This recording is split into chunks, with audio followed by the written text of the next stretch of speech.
IPv6, it has a 128 bits, and it was emerged from the year 1998. So organizations are assigned groups of the IP address for their computers.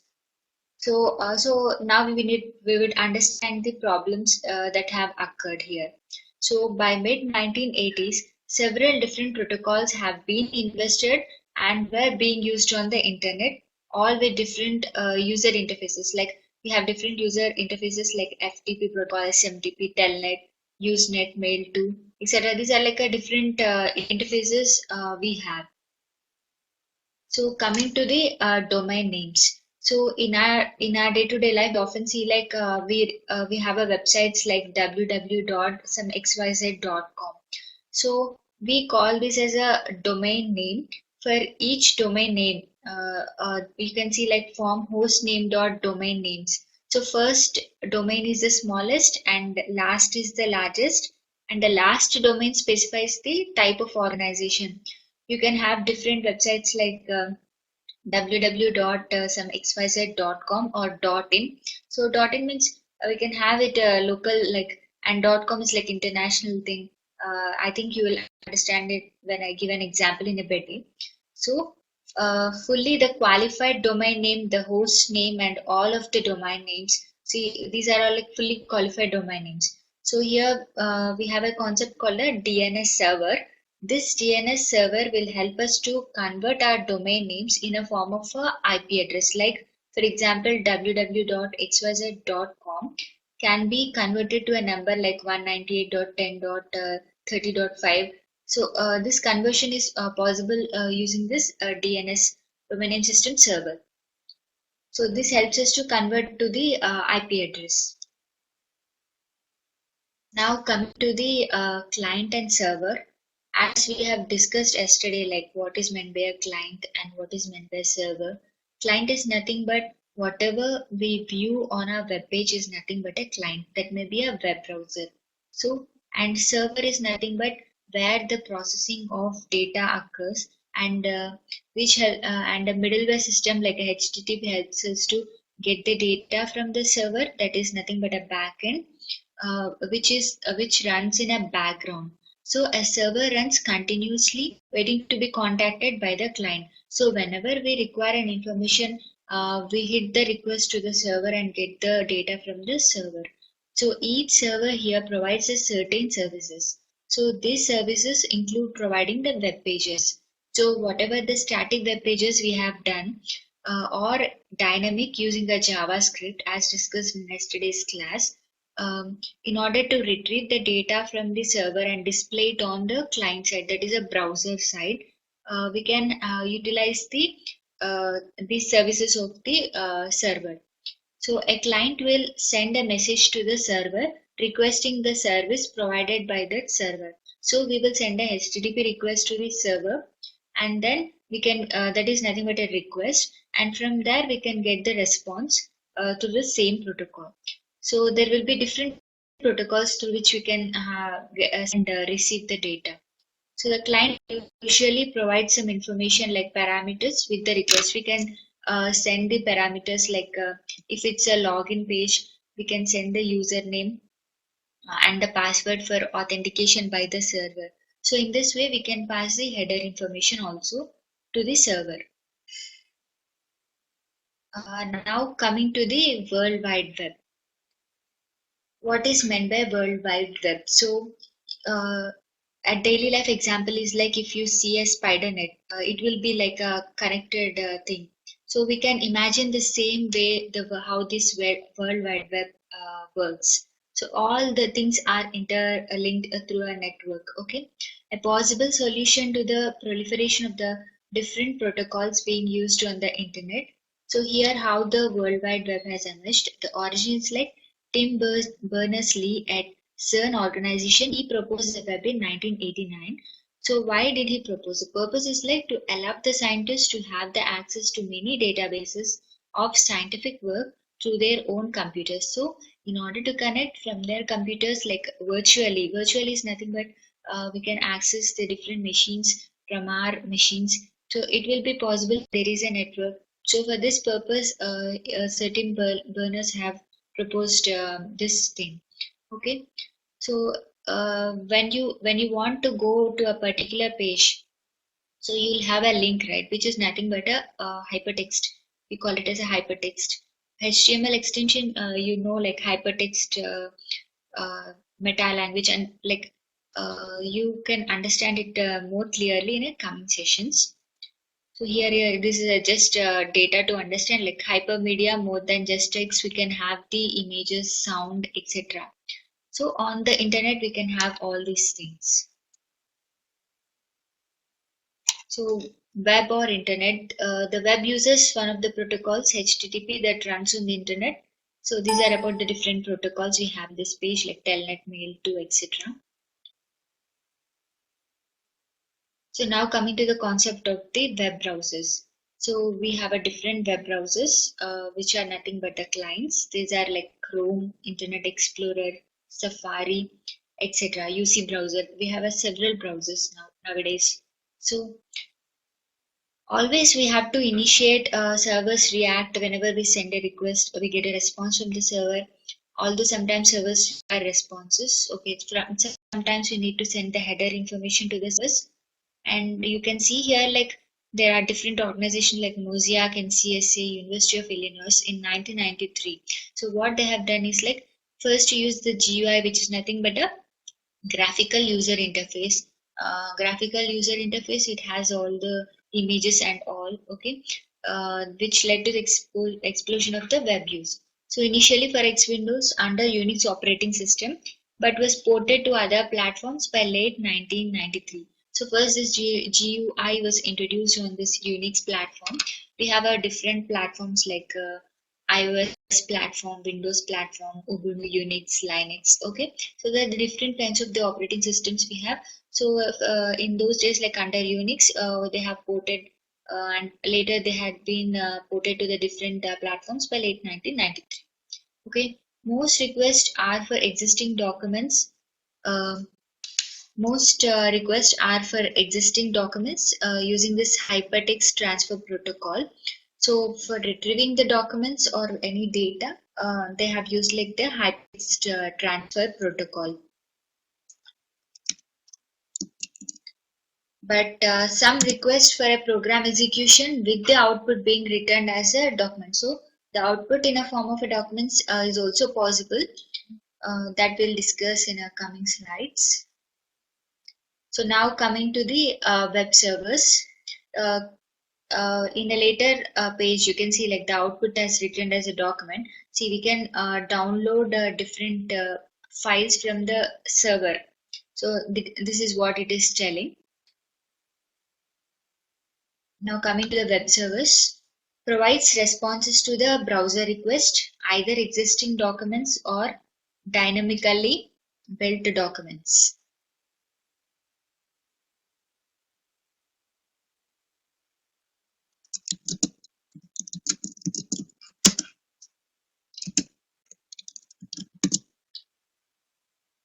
I hope everyone can hear my voice. If it's not clear, just let me know. Okay, okay. From some institutions, I'm getting a messages like my voice is not clear. You can check it from your end. Okay. So now coming to the web servers, provide responses to the browser request, either existing documents or dynamically built documents. So dynamically built documents, we have already discussed like what is meant by dynamic things. So from our server side, whenever we send a request to the database, we get a response. So if that database is updating every time for every 1 hour or for every within a like half an hour span, then the data will be dynamic. As soon as the data is uploading, we need to get the data from the server, which is not a static thing. Static means we can have the document typed by ourselves on a client side, but dynamic thing is nothing but we can get the data from the server whenever it got updated. Okay, browser server connection is now maintained through more than one request response cycle. So we can have a multiple threads running in the background, means we can have a multiple process that can run in the background in order to retrieve the data from the servers. So this browser server connections now is you can see like browser server connection, again it is established using some protocols. Okay, all communications between these browsers and servers uses this hypertext transfer protocol. So, for example, if we consider any server, I will give you an example of a server. Server is nothing but the PHP server. It may be a PHP server. For example, it may be like Perl or Ruby on Rails. What that particular server does it is right like it will process the data from the backend. For example, if we consider Oracle database, it has the data. But in order to retrieve the data from the Oracle database, we take the help of the servers. Okay, servers with the help of the servers, we can get the data from Oracle database, and we can have the connection established to the client side using this HTTP protocol. Um, I think you got the example of the server, like it may be a PHP server or anything. Okay, the database may be like a SQL database or a Oracle database.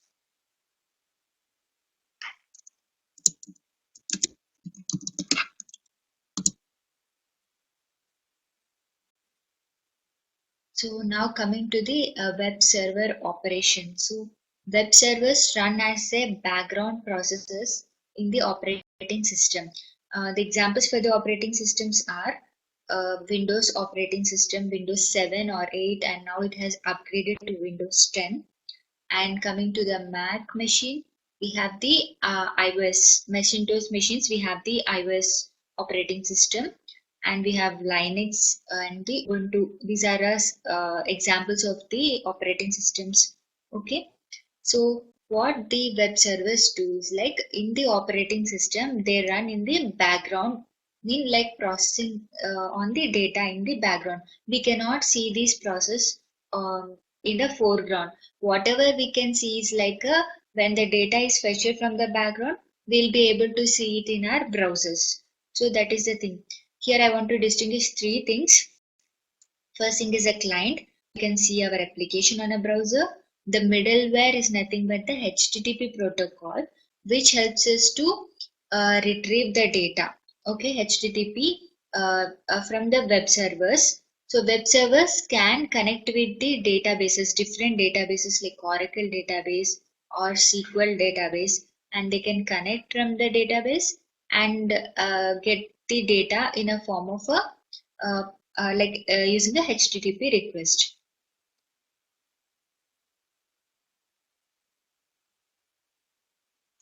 Now monitor a communications port on the host accepting the HTTP messages when they appear. So all current web servers came from either the origin from CERN, the second one is from NCSA. So these are the two different organizations from where this concept of the web servers has come up. So now coming to the details of the web server operation. So web servers have two main directories, that is the document root, servable documents, and server root, server system software. Actually, these are the two different directories we have. So document root is accessed indirectly by the clients. Clients is nothing but a front end part, and its actual location is set by the server configuration file. So document root, as a client is accessing it, and it has some specific location set by the server configuration file, and these requests are mapped to the actual location. So whatever the location we have, and these requests will be mapped, and from there document root we can get the data. So we have different concepts like virtual documentaries, virtual host, proxy servers. Web servers now support other internet protocols also. So about these details, when you do some examples on the server side like Perl or PHP, you can get more clear idea. You can think this as an overview for now. So here we have another concept called Apache. I think most of you are familiar with the Apache Tomcat. So it is also one of the thing we have from Sovereign. This which is an open source, fast and reliable, and it is not licensed. Anyone can download it. And some of the operation controls we have like server name, server root, admin, document root, alias, redirect, directory index and user directory. These are some of the directives, different directories we have in the Apache Tomcat. So recently the news is like Apache Tomcat is being taken up by the Adobe systems. Okay. So if you want to create an application dynamically from end to end, from client to server, you can establish the service connections using this Apache Tomcat. Okay, we'll be learning more about in a coming further sessions about the server technologies. So what are the client technologies? I'll be handling it. So now coming to the web server operation, it's IIS. IIS is a kind of a web server. So operation is maintained through a program with a graphical user interface. So here you can understand it like a web server.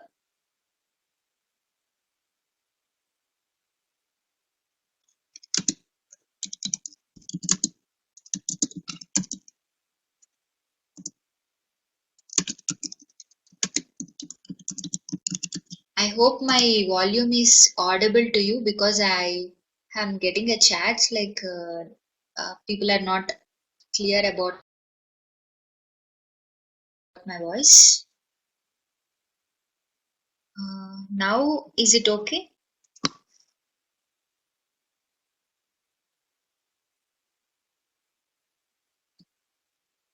The web server operations IIS is a web server. Now can you hear it?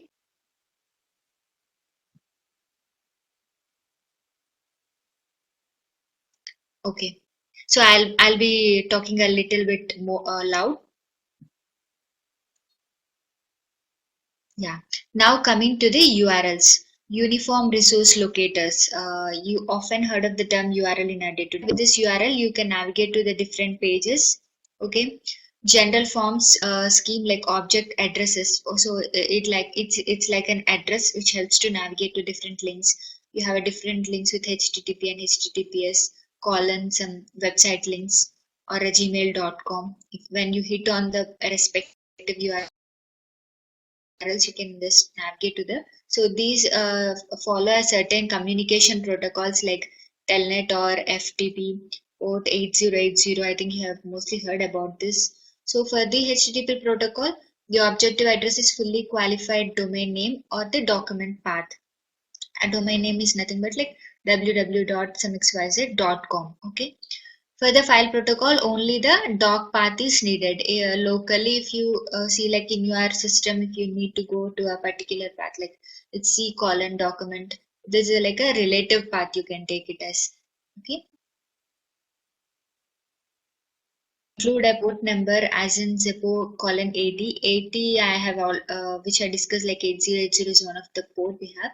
So it is a default port we have. And the URLs cannot include the spaces or any of a collection of other special characters. So these are the restrictions when we form a URLs. Like it should not have a semicolon or a colon. It has sorry like special characters. It should not have a special characters, and the doc path may be abbreviated as a partial path, and the rest is furnished by the server configuration. If the doc path ends with a slash, it means it's a directory. So I think you have heard of the concepts like relative paths, dot dot slash going back to the folder. Like it's like a navigation for different folders, different directories. You can have a root directory. From there, you can navigate in a different ways. So just check it out, like create a folders in your subfolders and try to come back from that folder to the parent folder using the dot dot slash. I think you can do it very easily. Now coming to the MIME, which is nothing but the multi-purpose internet mail extensions. So it was originally developed for this email. So used to specify to the browser the form of a file written by the server. So the MIME is kind of an extension like .mime files. It helps us to have a recognition like what kind of a file that got written from the server. We can have different extensions like for example, if you take a PPT like .ppt or .pptx, different kinds of extensions, .doc. So these are kind of extensions. In similar way, the MIME is also a kind of extension. So attached by the server to the beginning of the document. So here you can see like beginning of the document, like you can see the examples like text slash plain, text slash HTML, image slash GIF. These are the different types we have. So in HTMLs also we have a different MIME types for including URLs into the page. For example, in a HTML page, if you want to include the style, then we will have some link. It has also MIME type like a link rel is equal to style text slash kind of MIMEs we have. I will show you practically in a further sessions like how it is in HTML. Now, the server gets the type from the requested file name suffix.html. For example, if you want to develop a HTML page, what you will do is like simply you open a notepad, type the HTML tags, and save it with the .html extension. So, which implies like it's a text and it's a HTML. Okay, this is one of the format for creating a HTML file. So, browser gets the type explicitly from the server. So here you can see like XP types and subtype begins with X hyphen video or X slash MS video. So experimental types require the server to send a helper application or a plugin so the browser can deal with the file. So here we can see the examples how the things are communicated to the browser.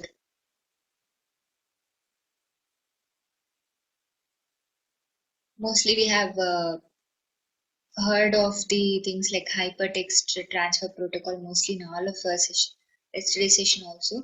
This protocol used by all web communications and the request phase, HTTP method domain part of the URL, HTTP version, and the header fields, blank line, message body, these are the fields actually.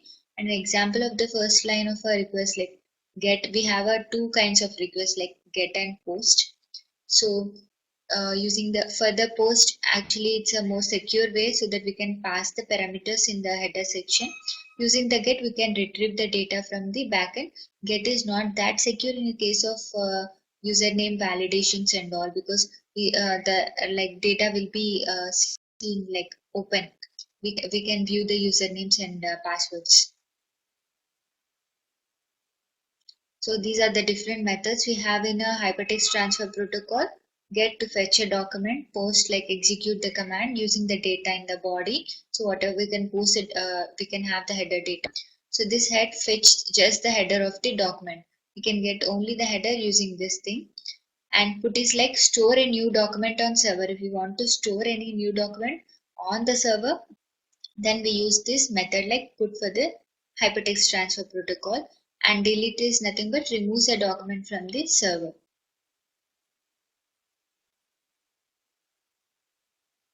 So these are the different kinds of HTTP headers we have, like 4 categories we have: general, request response, and entity. Mostly we deal with the request response thing in this web technologies. We can like hear about mostly like request and response. So common request fields like accept, we can have a text slash plain or anything like text slash star, any formats.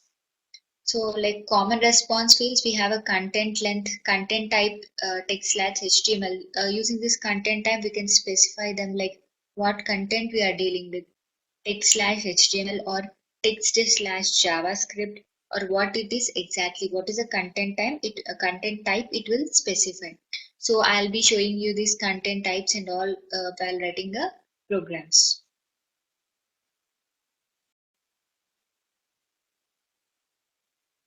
Now coming to the HTTP response. So here from the response you can see the status line, response header fields, blank line and response body.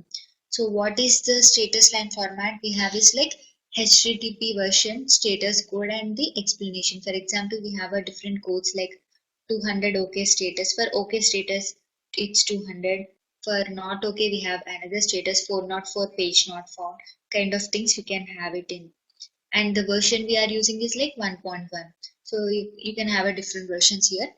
So status code is digit number. First digit specifies the general status.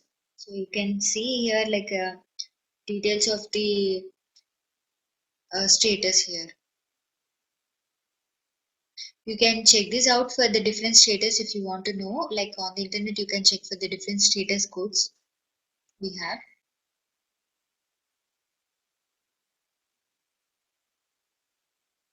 So now coming to the response example. Okay, here we have HTTP version number state code. Like so, the date is like a Tuesday, 18 May 2014. It's a GMT time. See here, like we have hours and everything, minutes and seconds. So this is an example of they have taken as Apache. And the last modified date, this we can take it as a complete example for the response we are getting. If you hit any request, you can, if you get a status success, like we can have it as 200. Or if you do not get the page, you generally see a error page displayed like page not found, etc. So this is a kind of a response.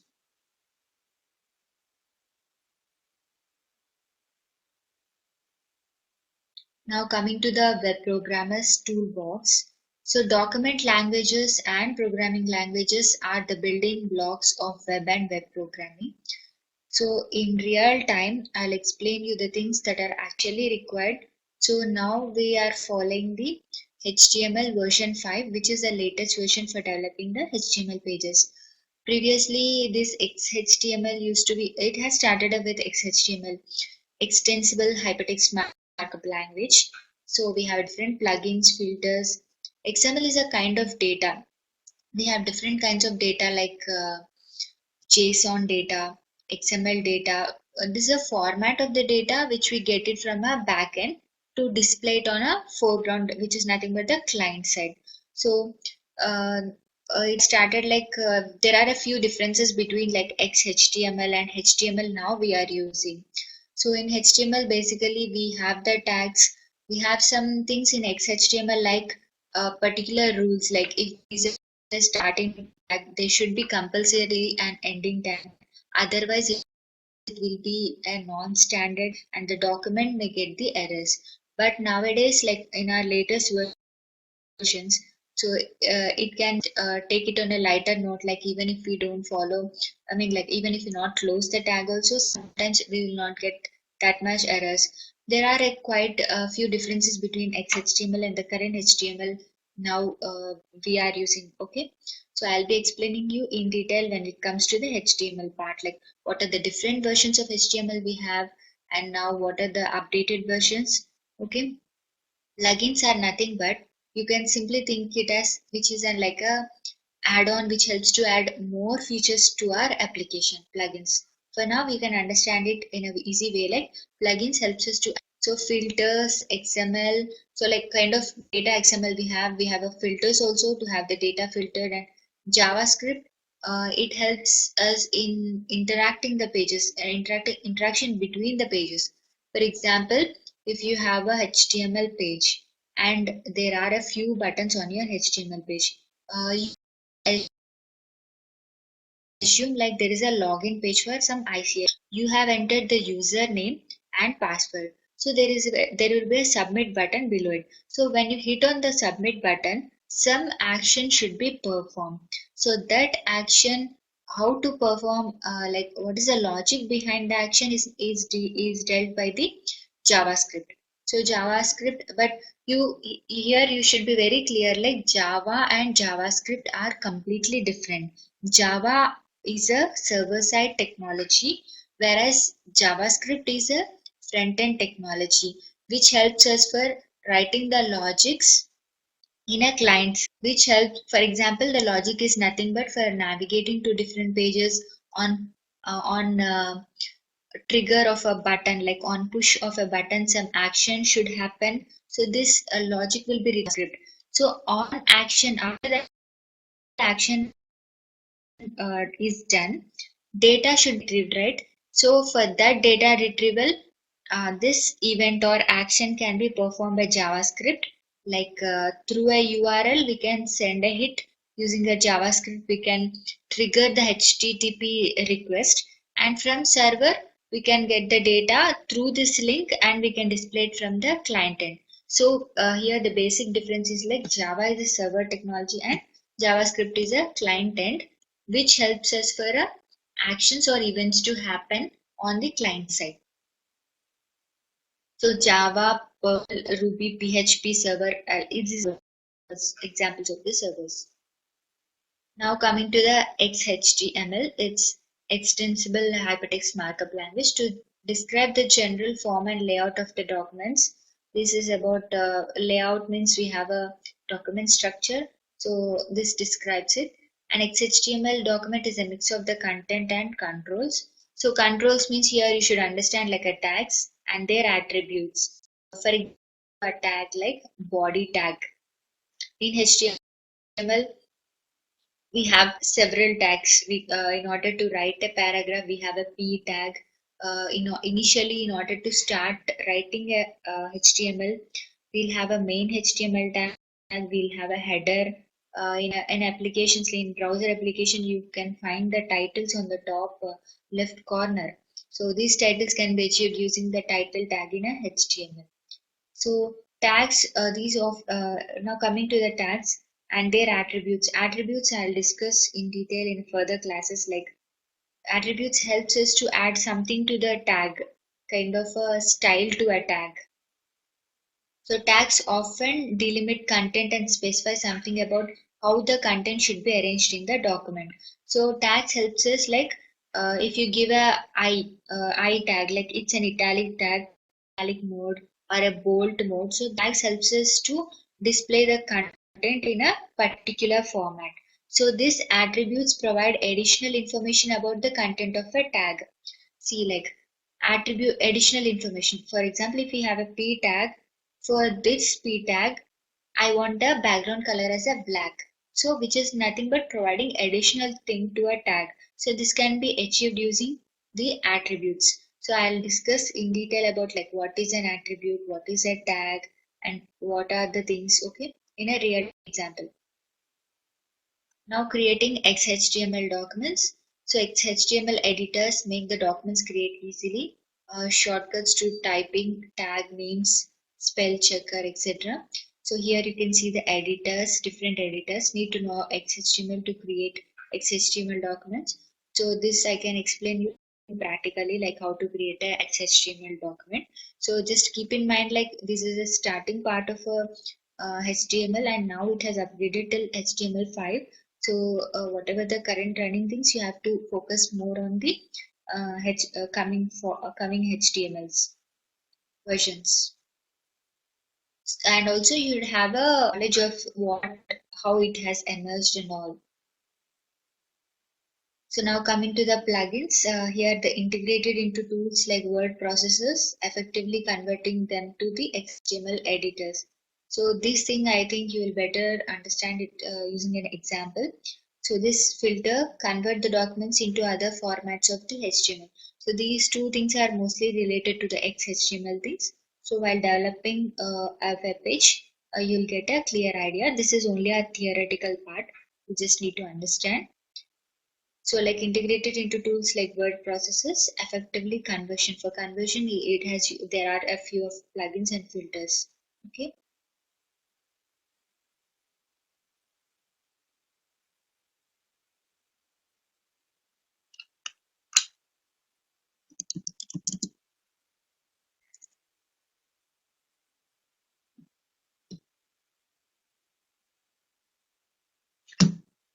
Yeah, sorry all, there was a loading issue here.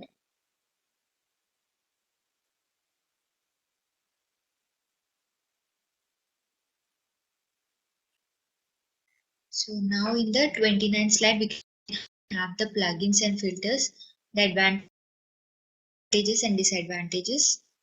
So here the advantages of both the plugins and filters are like existing documents produced with other tools can be converted to the XHTML documents. So as I discussed before, plugins provides us a special feature like converting the tools. There are some certain tools which helps us to convert certain documents, existing documents to the XHTML documents. So use a tool you already know to produce XHTML. So there can be a different tools which helps us to produce the XHTML. So like there are certain disadvantages also for using these plugins and filters.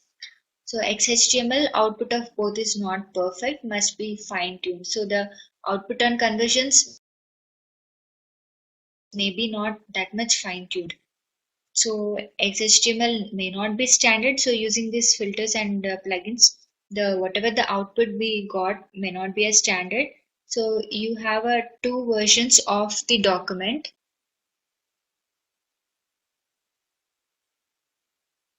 Okay. You have a two versions of the document which are difficult to synchronize. I hope everyone can see my video.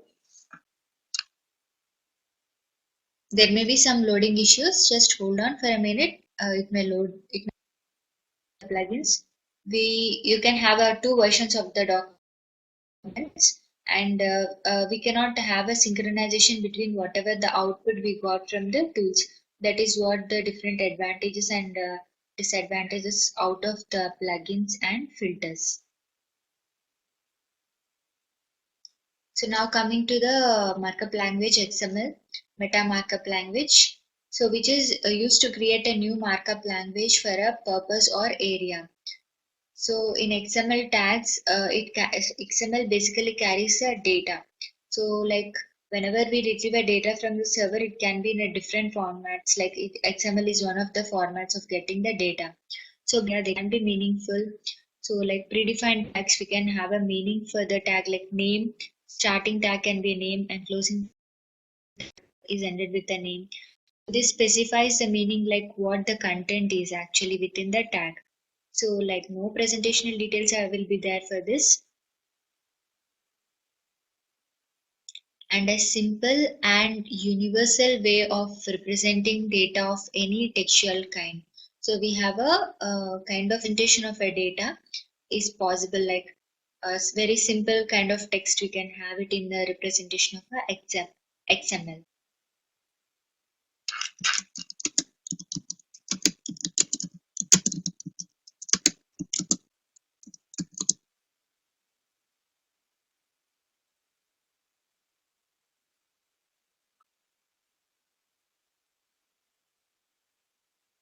So I'll just wait for a minute so that everyone can see my okay video and audio as well.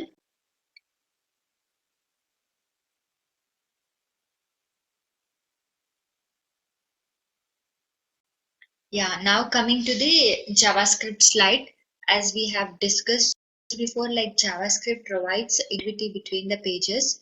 So a client-side HTML embedded scripting language. See, JavaScript is nothing but the client side means what client side is nothing but a browser thing which where we can see our application. So it's an HTML embedded scripting language which helps us to write the logics for retrieving the data from the backend. So only related to Java through syntax. So its syntax is similar to Java, but it is nowhere related to Java. It's completely different. Java is a server-side technology and JavaScript is a client-side technology. Like in most of the questions, maybe in interviews or somewhere, you will have a kind of thing like is Java and JavaScript similar, but it is nowhere related. Java is different and JavaScript is different. So it's like a dynamically typed and non-object oriented. We have a few see like Java is a object oriented concepts like you will have an encapsulation kind of data binding, etc. I think most of the people are familiar with the Java by this time. I hope. If not, like even programming languages and must to learn.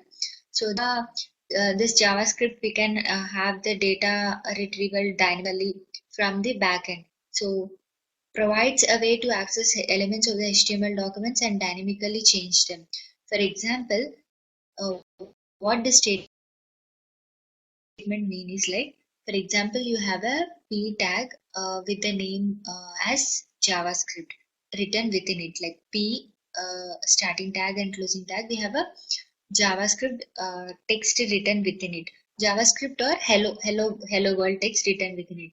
So using this JavaScript technology, you can change the content between the tags dynamically. So you can write a script function to change the static text of the HTML. That is the way you can have the tags manipulated using this JavaScript language. Java, general purpose object oriented programming language. So Java is, as we discussed, like it has different, it's an object oriented programming language where we can extend the classes, having encapsulations, data bindings, and several other concepts. So based on the C++, but simpler and safer, like it's, these are like features of Java we can see. So our focus is on applets, servlets in Java. In Java, we have two things, like it's a core Java and advanced Java. So core Java, it mainly deals with like JSPs and all, servlets and applets. These are like a basic part of a Java. And when you compare like going to advanced Java, you'll have a struts, hibernate, springs, mean like doing something on a data. Like you can perform different things on a data using with the help of these things, like the applet, servlets, JSP, and other struts, hibernates. Now coming to the Perl, as we have discussed about the server-end technologies like Perl, Java, these are like a introduction thing of a Perl.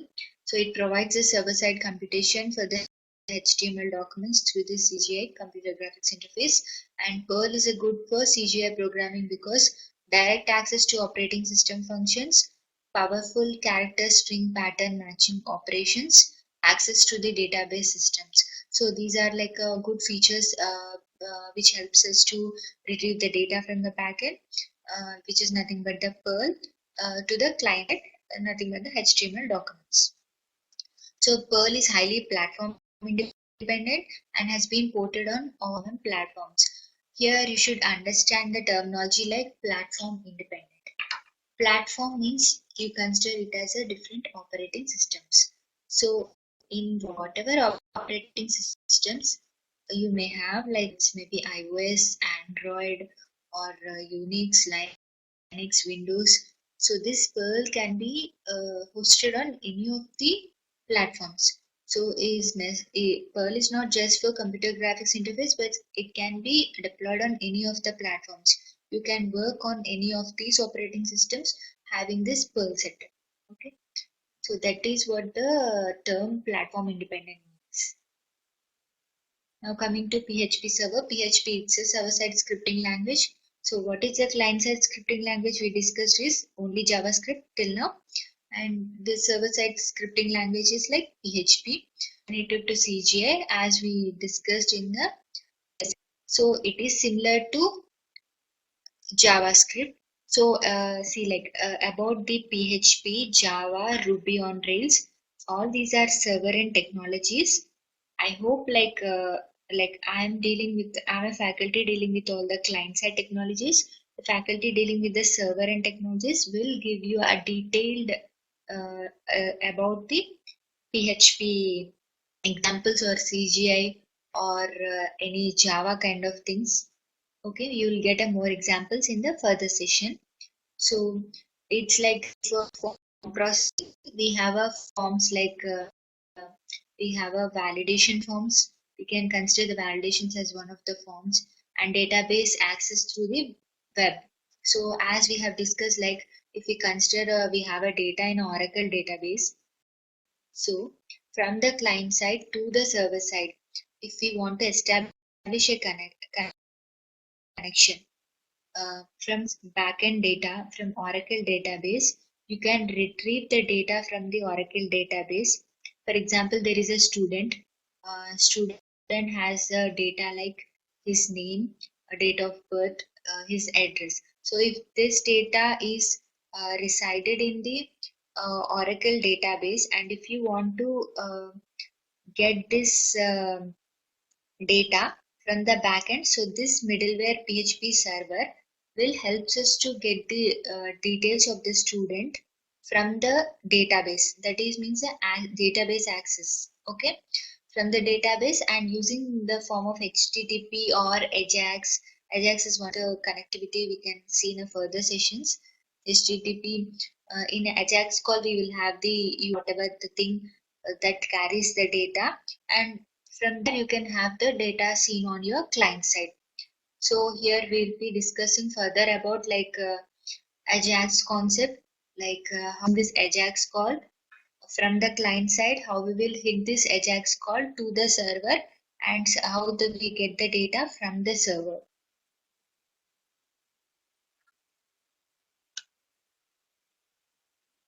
So this is about like an overview, like what are the different technologies you are going to learn, like web technologies, like front end technologies, and the back end technologies, like server technologies. So in next session we'll be discussing about the HTML things. Okay. So if you have any doubts, you can just tell it now. Okay. CGI programs.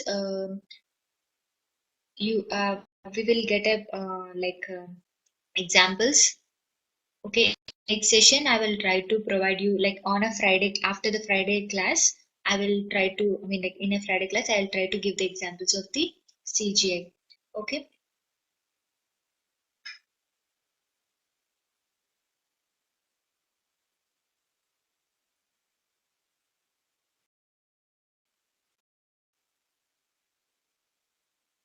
Yeah, proxy server and CGI, yeah, will provide the examples. See, like Ruby, Python, and all the server and technologies are there, right? You can understand only when you start up with the front end and then the connectivity, and then we can go for a back end. So it's like a step by step procedure. So I will let you know. Okay. Ruby on Rails is a kind of a backend technology only. See, like all the backend technologies you consider, like they work on data. Okay, so every technology, in depth, if you want to have a details, you should be starting your learning. Okay, we'll provide the practical sessions. Then you can practically see like how it works. Okay. Let us start up with HTML and then start with the connectivity to the server, and then after the connectivity Ajax call you can have the sessions more on PHP. Okay, let us go step by step. Even if I tell like PHP example also, you'll not be in a like understandable stage right now.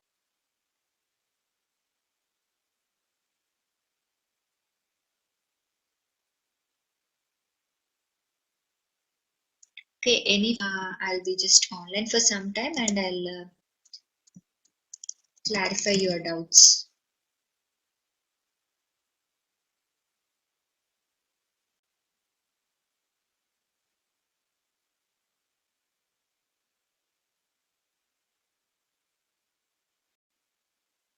Yeah, I can see a question like what is the full form of a CGI?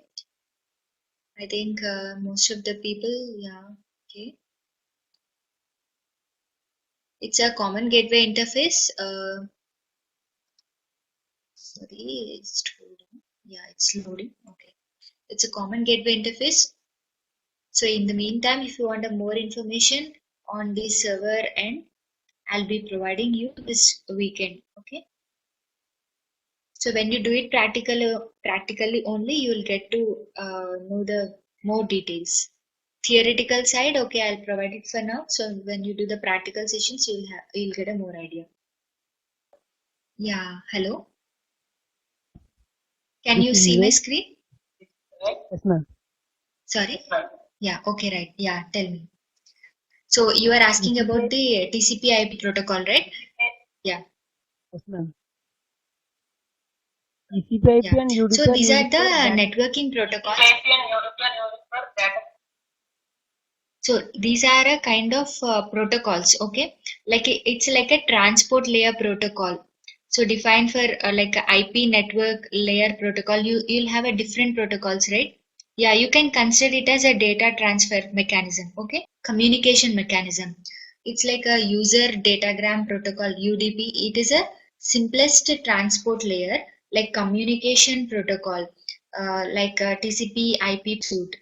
So, like mostly TCP/IP protocol will be used when compared to the user datagram protocol (UDP), because because of the unreliable transport.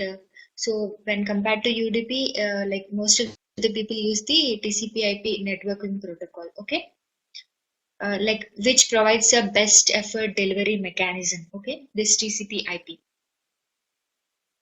Is there any relation between HTTP and those TCP/IP and UDP? Yeah, HTTP means it's also a protocol. The thing is like generally when we send a request and response, we'll be using the HTTP like hypertext transfer protocol for most of the applications. Okay. Ma'am. Okay. Thank you, ma'am. So I think I will share you a link which gives detailed information about which kind of protocols. Yeah, okay. I'll do the thing like I'll be just noting down. So which kind of protocols help us in what kind of interactions, okay? Like between a client and a server. Is that